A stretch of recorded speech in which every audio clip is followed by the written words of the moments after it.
David Davis, the former Brexit Secretary, who joins us now. Good morning to you, David. Morning. Thank you so much for joining us. Lots I want to talk to you about, but I would like to get your thoughts, first of all, on President Zelensky's visit to the UK to meet with Rishi Sunak. This after meeting the French President Macron, the German Chancellor Schulz and Italian officials over the weekend. What do you think we could read into this? Well, what you've already heard is he views our country as almost certainly his best ally, certainly his best ally in Europe. As your colleague just said, we have led the way on at pretty much every stage.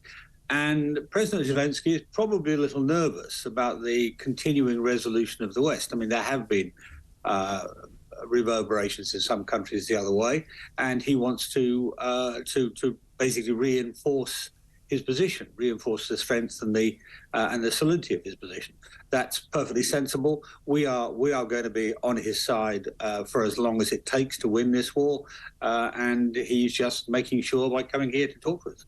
Indeed. Well, look, let's talk about whether or not we're going to be on the side of, I suppose, I'm thinking the British people when it comes to government policy. Extraordinary net migration figures revealed. We're looking at pretty much just like a couple of thousand underneath 1 million people arriving net in this country last year, set this year to be over 1 million. The Home Secretary, Suella Braverman, is giving a speech today at the National Conservatism Conference, NatCon it's called, saying the government must reduce immigration before the next general election, that we are too dependent on foreign labour, and British workers effectively going to forget how to work, forget how to do things ourselves if we keep relying on such high levels of immigration. Is she right? Well, I start by raising an eyebrow at this, because who's responsible for controlling immigration in the government? It is the Home Secretary is railing against the government policy that she's in charge of. Yes, which she will have agreed to. Every single aspect of this she has agreed to. She'll be a part of the cabinet. Indeed, she'll be the leading member of the cabinet committee that decides these things. So it is a little odd, to put it mildly. And look, actually, during the Brexit referendum, there was a lot of talk about immigration. Most of the people I spoke to at the time were not so much worried about the individual number. They were worried about us being in control, us being able to say yes or no. That's the first thing, and that's actually what's the case now. We can say yes or no. These numbers arise, partly post-COVID with, as we know, a reduction in number of people in our own workforce working, and representations from companies and industries to try to get people to work for them. And even now, you have agricultural sector complaining it still doesn't get enough. Yeah. So you can't win. Now, that being said, I think there is a major point here. And the major point is this. There is a capacity issue in the country in terms of how many you can absorb at a particular time. For example, one of the big areas where this manifests itself is in housing. We have had an increase in population the last couple of decades of nearly 10 million people. Yet we haven't built anything like enough housing to deal with it. Similarly, public services. People say, "Oh, well, they're going to come and work for the health service, maybe for a few years, but they're going to be dependent on it for the rest of their lives if they stay." So there is a substantive point here. Although I do rather think it's odd that the Home Secretary is the person making this argument. Well, you have this bizarre situation, as you say. People who voted for Brexit. We were sort of. It was claimed. Absurdly by Ramonas and Remainers that we were just like little Englanders. Pull the drawbridge up. We don't want any foreigners here. On the contrary, it was about, again, us being in control of who gets to come here. We want people who are skilled, people who are going to make a contribution to this country, not just a contribution to their own bank balances. Not unreasonable. It's how most countries operate their immigration policy. But the numbers we looked at, yes, we did see a number of EU citizens return home during the COVID pandemic. Understandably, a lot of Brits returned home to Britain as well in the same way. However, we have seen a massive, massive growth in the number of people coming from outside the EU. India in particular, hundreds and hundreds of thousands, over sort of 600,000, 800,000. Now, that's fine. I've got no issue at all with someone coming from any particular country, as long as we are in control of what those people are contributing to this country. Now, one of the big issues we've got, and I think it's also the issue with, say, students, particularly from Nigeria, I think, mature students, postgrad, who are coming over and are entitled to bring their families. Now, we want people who have got great skills. They want to come to this country and they're going to often maybe stay here with their skills and contribute, be higher taxpayers. But people bringing in sort of 3, 4, 5, 6 members of their family who may not be contributors, that then becomes an issue, doesn't it? Yes, and I don't actually understand why we make that allowance. I mean, mostly these are people coming to be educated, to take a master's degree or whatever.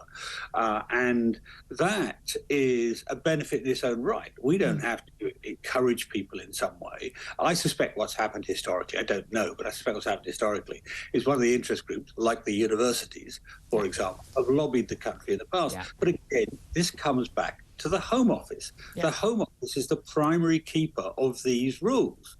I see no reason at all to say for a master's student coming to study, let's say at Imperial College, you can bring your family with you. Unless you'll be given indefinite leave to remain, I can see no reason for it whatsoever. Yeah. So those things can be tidied up and should be, frankly, because they appear to have been dreamed up without even consulting the British people. But we're constantly told that students are this wonderful net benefit and they're bringing them in. But actually, very good idea to keep a lot of these good students. But a lot of people who are travelling here as students, they're not doing worthwhile courses. They're doing useless courses that aren't actually going to get them, or learning English. Well, that's no use to me. That's not going to benefit my country. And we're often bringing in people from abroad, whether they're students or whether they're already qualified, to do jobs which our British-born people would already like to do but are banned from doing. For instance, I'm going about this a lot, but medicine, the fact that we limit the number of people who can train as doctors, even though we've got, something like 3,000 or 4,000 people who've got straight grade A levels in science subjects who would love to study medicine, but we limit the number of people we've got to be allowed to study. And then we say, oh, we haven't got enough doctors, we'll have to import them. This is insane. Yeah, there's a real left-hand and right-hand problem here in different bits of government. I don't think the left hand even knows what the left hand is doing. Well, the Department of Health certainly seems to have some trouble understanding the Department of Education and vice versa. But most countries actually give priority to their own people. And deliberately do that. They're completely unabashed about it, and so should we be. We should say, what's the British interest first? Now, wait a minute. Is that xenophobic or racist? Because we're constantly told that is a xenophobic view. No, it's not. No, it's not. Your country, your government is elected to look after your country first. Sure. This is a crazy idea, David. It will never catch on. Oh, I know it'll never catch on.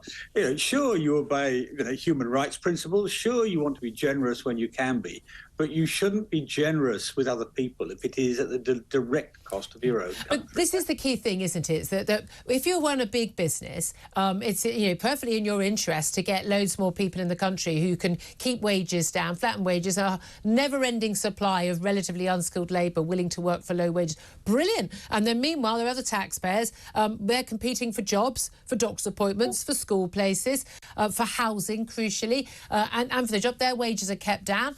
They can't afford it. But overall, GDP's gone up because we've got more people in the country. But actually, the reality is that we are subsidising a lot of these people who are working in these low-paid jobs with housing benefit and everything else, and all these other working tax credits and the like. So even if they're working, they're not a net benefit to the country. While we have a few million Brits who don't work. Let's back up, David. I'm going to move you on from Gordon Brown because we moved on talking about Keir Starmer wanting EU citizens. We've lost too much time. Wanting EU citizens to have a vote in general elections. What do you make of that?